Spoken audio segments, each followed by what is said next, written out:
You're tuned into NAC Car Culture, your home of tough muscle cars, classic cruisers and high-performance imports. Proudly brought to you by NAC Insurance, specialists in modified and high-performance cars. Mount Shop, undercar specialists. And Teng Tools. Get organised.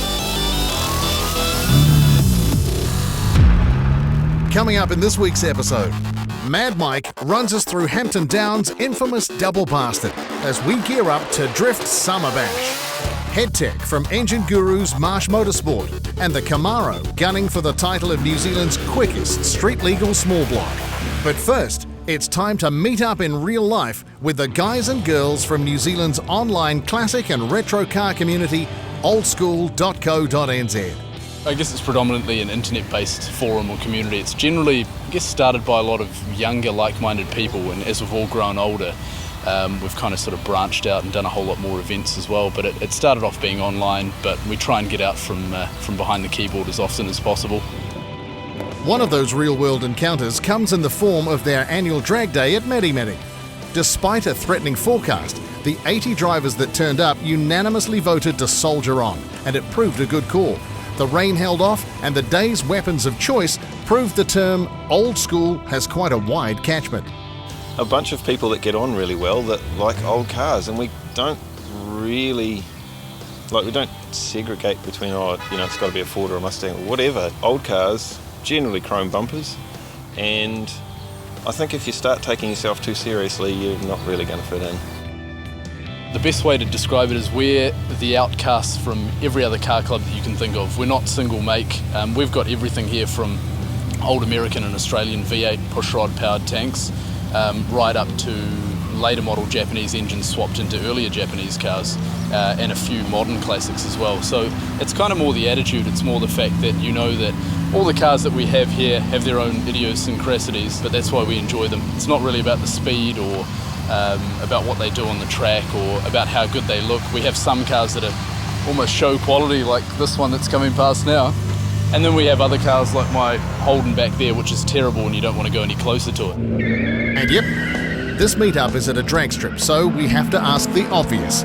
A spoiler alert though for the hardened drag racing fans watching. Let's just say the Mount Shop Dragster's 4-second record is pretty safe today. Last year we had a Humber 80, which ran a time so slow that the traps actually cancelled and reset themselves. So we never quite knew what the time was. We had to time it manually. So it's more just about seeing cars that you wouldn't regularly associate with drag racing, getting out there and putting down some times, and pretty much just about having fun.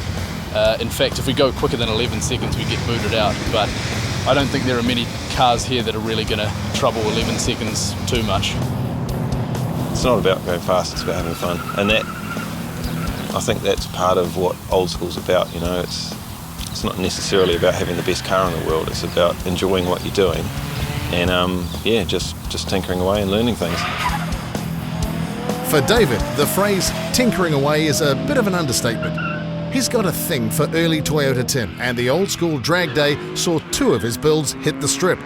This Celica had its new owner behind the wheel, while David kept the scarier one for himself. 1976 RA23, it's running a 1.5 JZ, so a 2J block with a 1J head. It's 375 kilowatts at the wheels.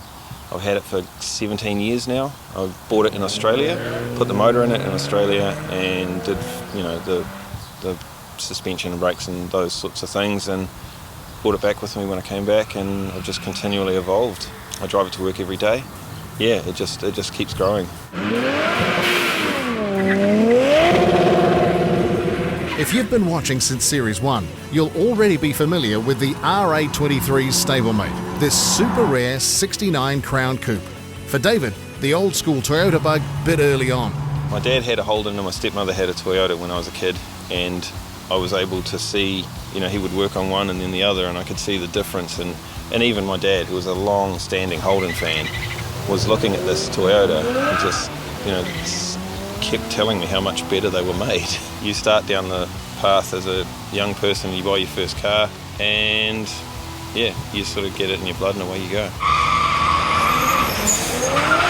Last time it had much smaller tyres on it, and I did a 1307, and it's got a lot more power and a lot more traction, so We'll see. Yeah, if I could drive, it would help a lot.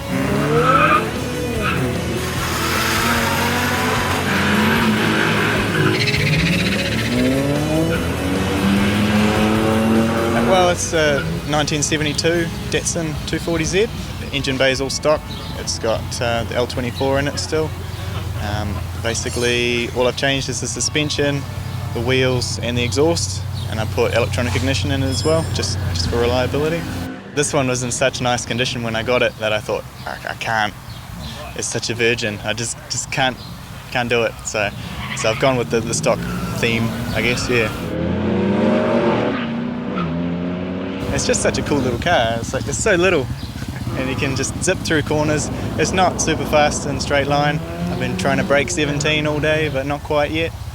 But yeah, it handles so well for what it is. It weighs just over a ton. Anyone can go out and buy a WRX, really. It's got a little bit of personality to it. It's not a car you use every day.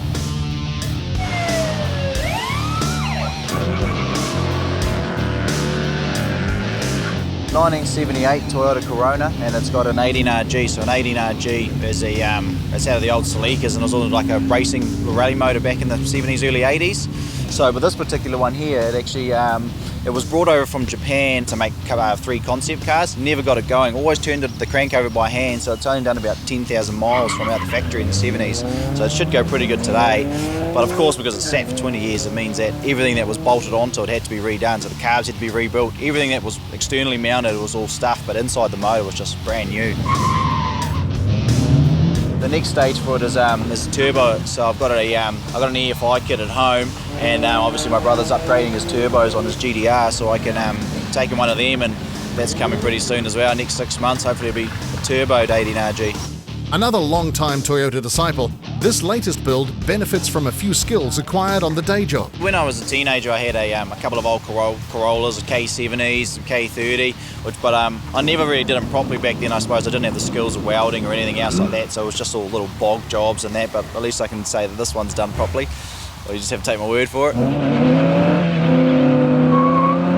I've been in old school now for a few years, and I was actually introduced to it from my older brother, who's been in it for a very long time. And it's just a nice club where we all get together and we all share the same interests of just all like an old school and retro things. It doesn't matter what it is, we just like the old and antique sort of bits and pieces. So and it's quite good because it doesn't matter how old or where you're from or whatever. We all sort of come together and have good yarns.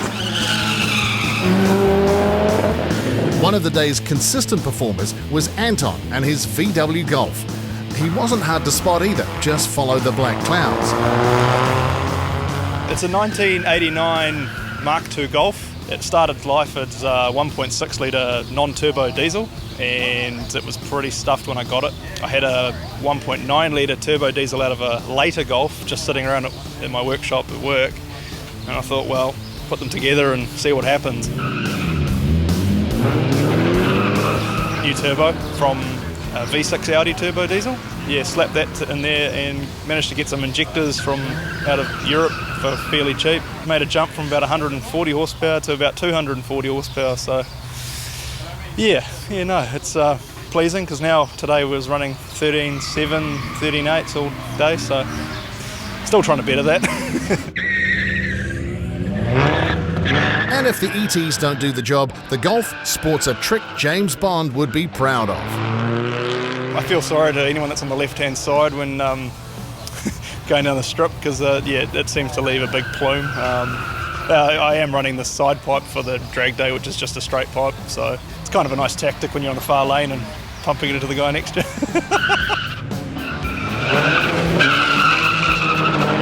Officially, I think they say anything pre-1989, so just scrape in with that. But anything that's sort of old or broken looking, it sort of seems to apply. So, still to come on NAC Car Culture, Dan's 8-second Pro-Charged Camaro. And Rad Bull meets the double bastard. Mad Mike puts the finishing touches on his Summer Bash plan.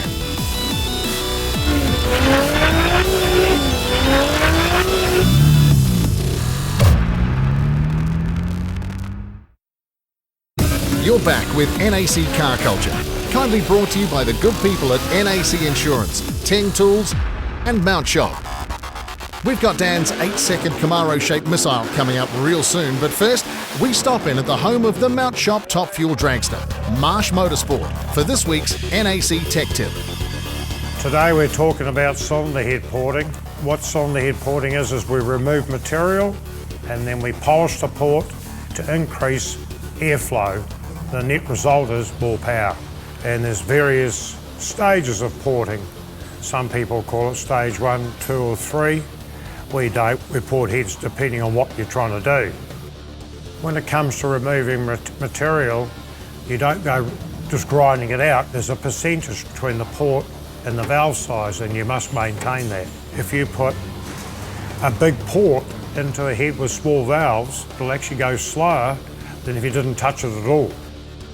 In porting cylinder heads on V8 heads, you can pick up 100 horsepower over a standard head to a fully ported head. But funny enough, the biggest gains we've seen in this workshop is your 105E Anglia or your Mark 1 Cortina, going from 39 to 180. So the gains are huge. Thanks, Tony. Right, from Auckland to Christchurch now. It's time to check out this week's Mount Shop feature car. Meet Dan Southall's 69 SS Camaro. It was always a dream car of mine, Camaro. Cousin had one and used to let me drive when I was 15 around the square in Palmy, so always thought it was pretty cool. Parents had hot rods as well, 56 Chevy with a big block in it, so I used to cruise around in that when I was 16 as well. Yeah, it was either this or a 70. I was looking at one in New York. It was actually the quarterback from the San Francisco 49ers through a dealer there, but I was quite lucky. The day I went to put the money in the account, they sold the car, and had this one lined up in Auckland as well, so I went and bought that one. While the SS is a street legal car, the intention from the outset was always to make it a rapid one. A very rapid one. It was always run 10 seconds from the time I bought it. I put a good motor in it. Yeah, and then you sort of get that drag racing bug, I guess. You want to go a little bit quicker. Yeah, then I want to do 9s, so we're doing 9s. Then we sold that motor, we want to do 8s, now we're doing 8s. So I think it'll be in there though. If we can get an 8.5, we'll be really happy. Mid-8s isn't a dream number plucked out of thin air. That ET would make the Camaro New Zealand's quickest small block powered street car. Yep, you heard right, a small block. But this Chev has some serious breathing assistance. Runs a Dart small block Chevy, 406 cubes with a F2 Pro Charger intercooled, built by Ben Morris up in Auckland there. It's making 1,020 horsepower out the wheels at the moment, so we can up that a little bit yet. Runs a Mosier M9 sheet metal diff and a Chuckman Turbo 400. We'll change the diff gears and we want to run down to an 8.5, which will get us the fastest street legal small block in New Zealand. So we're not far off it.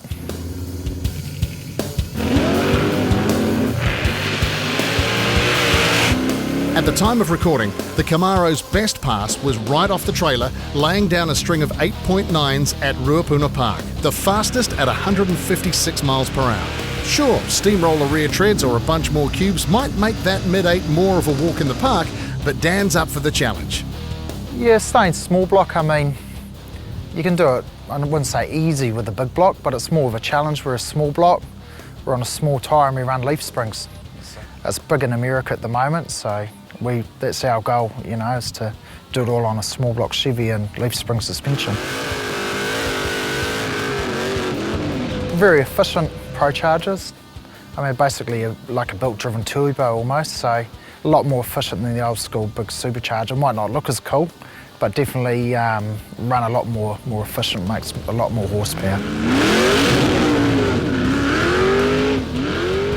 You're racing yourself almost a lot of the time to beat your own time, so you know you can tweak a few things here and there and go a little bit faster. You know, the only problem when you go this fast, it costs a lot of money to do those little things, so there's a bug that's quite bad, really. While the hunt for those magic numbers remains a top priority, doing it at the expense of the WAF sticker on the windscreen just isn't an option. It definitely has to be street driven, street legal. We don't use it a hell of a lot, to be honest, on the street anymore. But if I want to go for a cruise in it, I'll go for a cruise in it, you know. You still got to be able to use it. You know, the unfortunate thing, the faster, the more modified it is, the less streetable it gets though.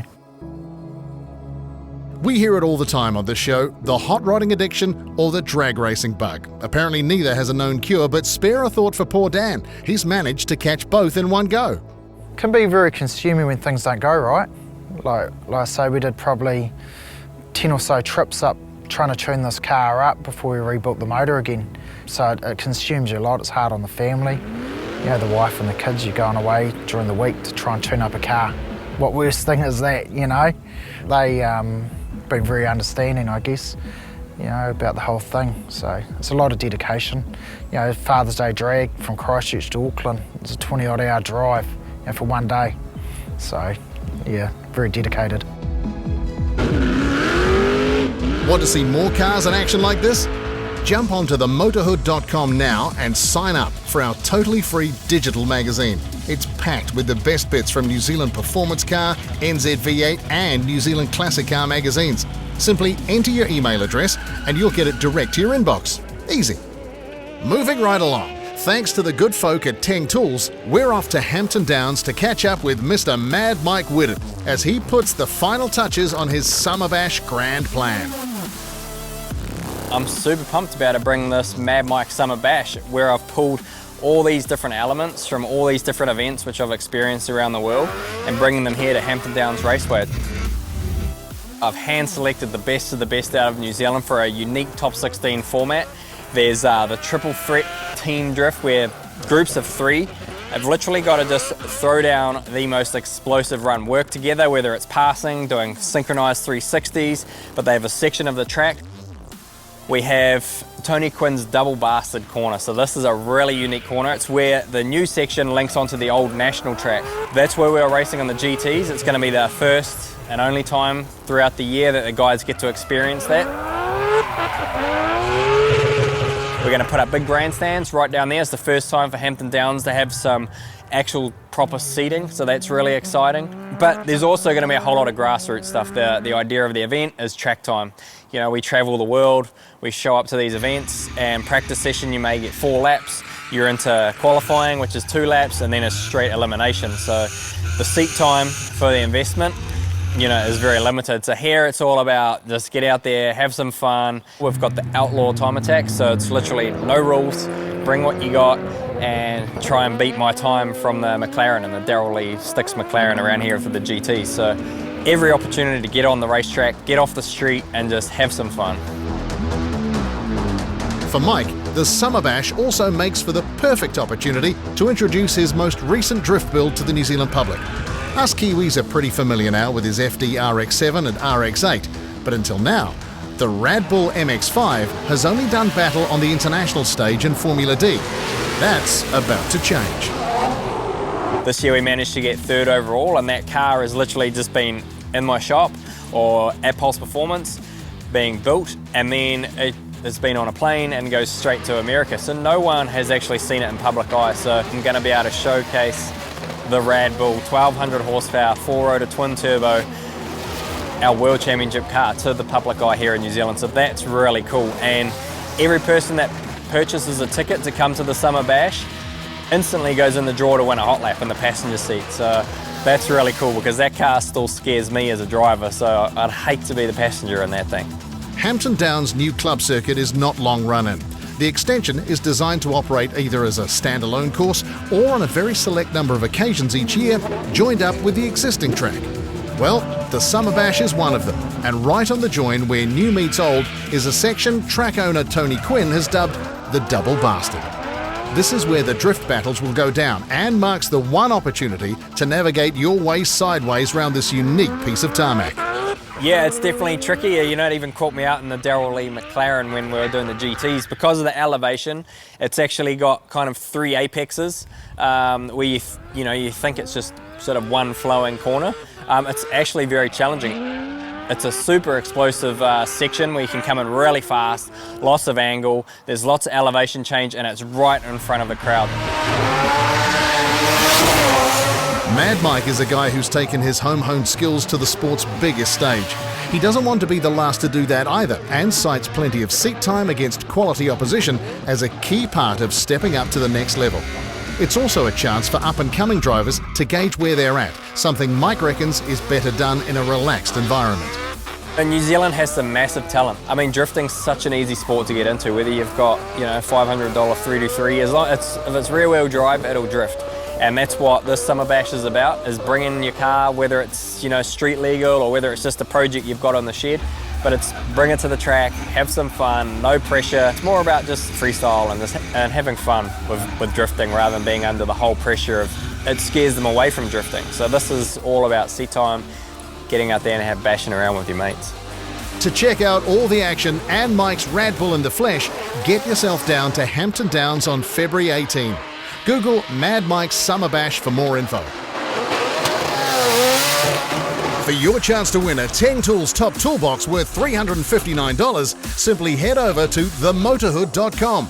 We'll be giving away one every week for 10 weeks. As an extra bonus, you will also receive a 7-piece screwdriver set to help you on your way to build your own toolkit.